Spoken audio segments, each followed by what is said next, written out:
Hi friends, welcome back to my channel. Bollywood star heroine Deepika పడుకోనేకి తెలుగులో మరోసారి వెనకడుగు పడినట్లు వార్తలు వినిపిస్తున్నాయి. స్పిరిట్ నుంచి పక్కన పెట్టిన ఆమెకు ఇప్పుడు వైజయంతి మూవీస్ కూడా హ్యాండ్ ఇచ్చిందన్న ప్రచారం జోరుగా సాగుతుంది. ప్రభాస్ హీరోగా నాగశ్విన్ దర్శకత్వంలో తెరకెక్కిన కల్కి 2898 ఏడీలో కీలక పాత్ర పోషించిన దీపిక ఇటీవలే తల్లి అయ్యారు. ఈ సమయంలో కొన్ని వ్యక్తిగత కారణాలతో నిర్మాతలకు ఇబ్బంది కలిగించారనే గాసిప్ వినిపిస్తున్నాయి. అందుకే కల్కి 2 నుంచి ఆమెను తప్పించారన్న టాపిక్ వినిపిస్తుంది.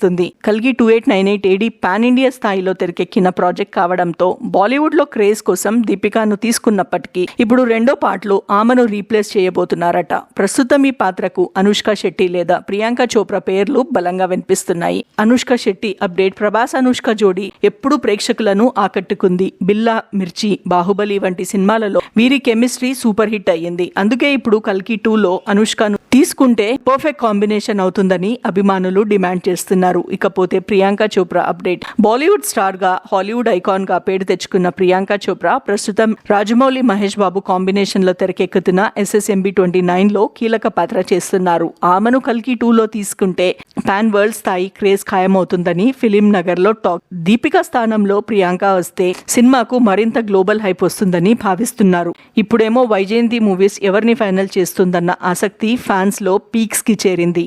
మరి ఇలాంటి ఇంట్రెస్టింగ్ టాపిక్ కోసం please subscribe to my channel.